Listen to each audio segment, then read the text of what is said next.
400 years after the first enslaved Africans were taken to the Americas, Ghana invited the African diaspora back to remember, rebuild, invest, and reconnect with a land that holds the roots of their identity. In this episode, we take a look at how Ghana transformed its historical tragedy into an engine of tourism and economic empowerment. Can scars of history become the bridges of the future? Let's get to it. Ghana gained its sovereignty in 1957, marking a turning point in its history and the beginning of a new chapter of self-determination. Under the leadership of Kwame Nkrumah, the nation embarked on a mission to reclaim and redefine its cultural identity. He championed Pan-Africanism, advocating for the unity of African nations and a reconnection to the continent's pre-colonial heritage. His vision was Ghana as a beacon of African unity and liberation, setting an example for other nations striving for independence. In 1979, UNESCO informally recognized the significance of the country's forts and castles by acknowledging their outstanding value. These sites, once silent witnesses to centuries of history, began to gain both national and international attention as powerful symbols of Ghana's history. By preserving these landmarks, Ghana sought to honor its past, but also to lay the groundwork for future initiatives. The goal was twofold: preserve and monetize. This was the beginning of Ghana's tourism industry. Visitors were invited to explore the country's cultural, historical, and ancestral narratives, offering a meaningful connection to Ghana's rich legacy. In the late 70s, efforts to restore and maintain slave castles in Ghana were reinforced by both government and international support. These restoration projects also included transformation of historical landmarks into museums and educational centers. The Cape Coast Castle, for instance, was officially opened as a museum in 1974, featuring exhibits of slave trade artifacts, educational materials, and guided tours to offer visitors a deeper understanding of the painful legacy of slavery. By the 1990s, international contributions helped fund additional renovations, enhancing the castle's educational and touristic appeal.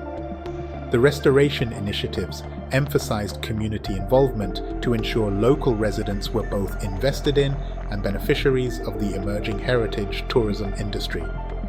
In 1992, Ghana's tourism landscape experienced a transformative moment with the establishment of the Pan-African Historical Theatre Festival. This visionary initiative, conceived by renowned Ghanaian playwright Efua Sutherland, sought to confront the historical traumas of slavery while encouraging unity through cultural and artistic expression. At its core, PANAFEST aimed to create meaningful connections between Africans on the continent and those in the diaspora. The inaugural event was held in Cape Coast and Accra, both deeply symbolic locations due to their ties to the transatlantic slave trade. By inviting African Americans and other members of the diaspora to reconnect with their ancestral roots in Ghana, the festival became a powerful platform for healing, unity, and cultural celebration. PANAFEST's economic impact is truly remarkable. Though the festival's early years were not without hurdles, it steadily built its reputation as a cornerstone of Ghana's cultural tourism landscape. Today, PANAFEST draws thousands of international attendees who significantly contribute to the local economy by spending on hotels, restaurants, souvenirs, and transportation. Revenue generated from ticket sales, food, and beverage stalls sustains the event's operations and enhances Ghana's image as a vibrant cultural tourism destination. Local businesses, especially in the hospitality sector, see a notable boost during the festival.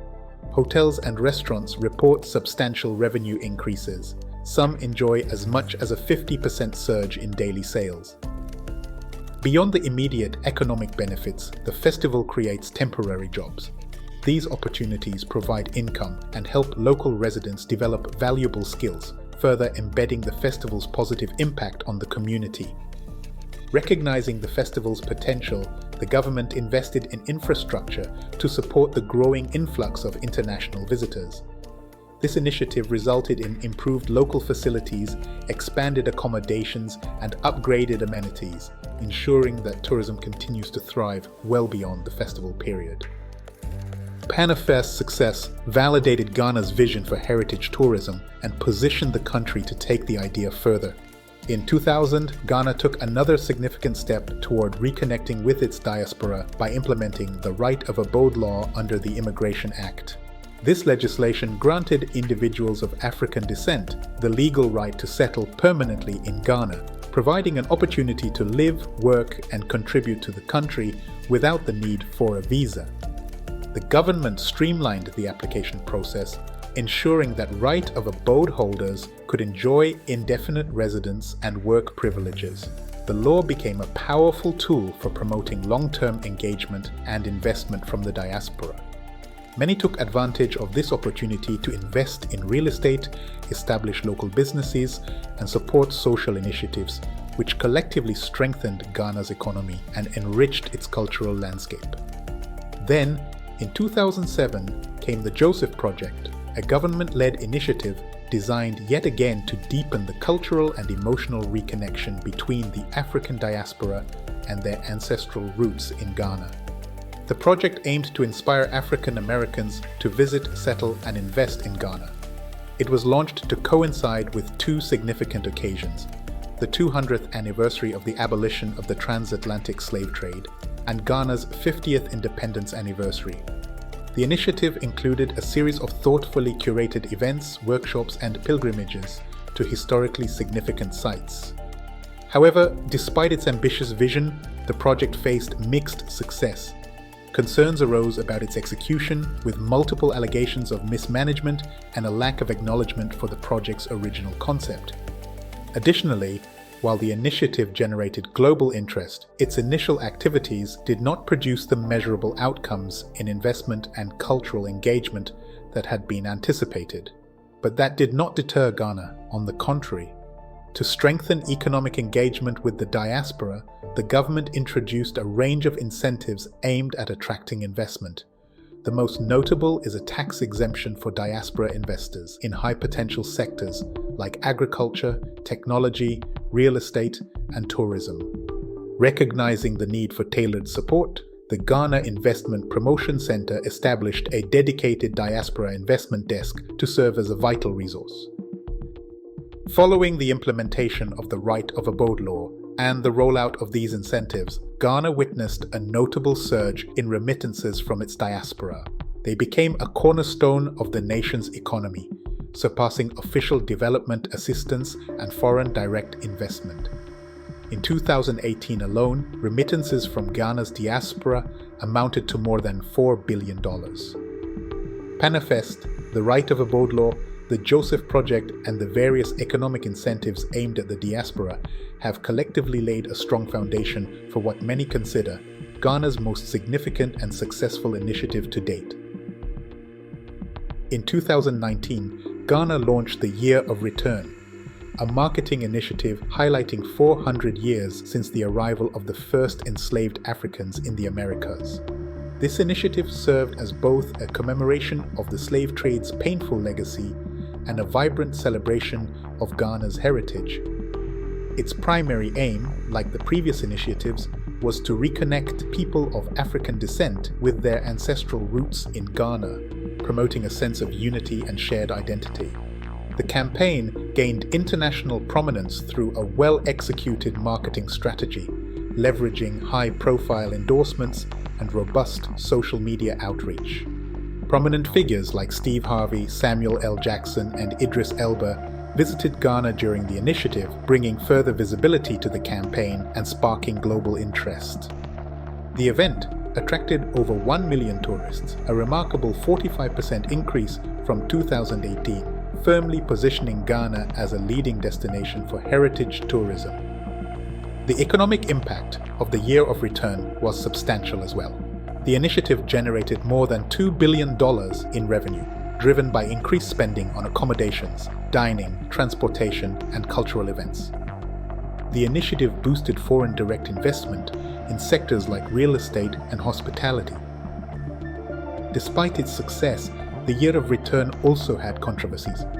Critics argued that the initiative was commercializing the traumatic legacy of slavery and prioritizing economic gains over the sober remembrance it sought to promote. Concerns were also raised about the rising costs in tourist areas, which created affordability challenges for locals. These critiques pointed the delicate balance required in initiatives like this, highlighting the need for tourism models that are both sustainable and culturally sensitive.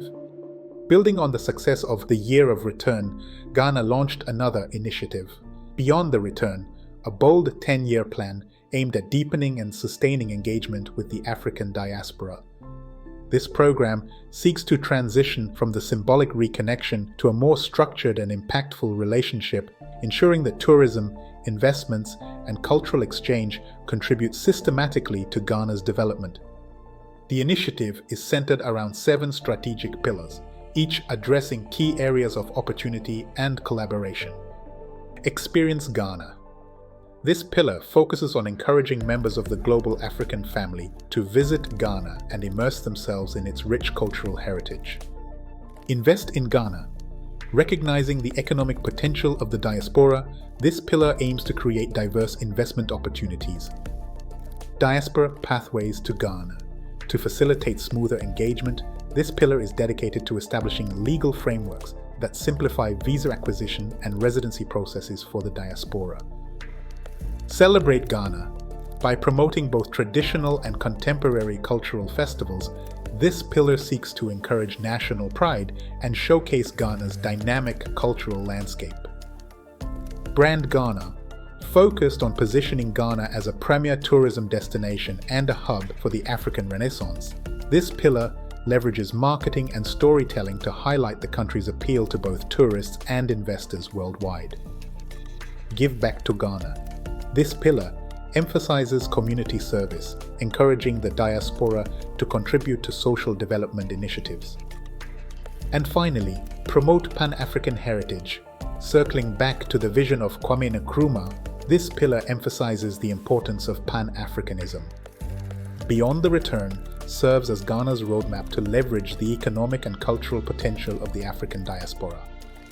If you want to discover more stories from businesses in West Africa, check out our dedicated playlist here. Thank you for your time and thanks for watching.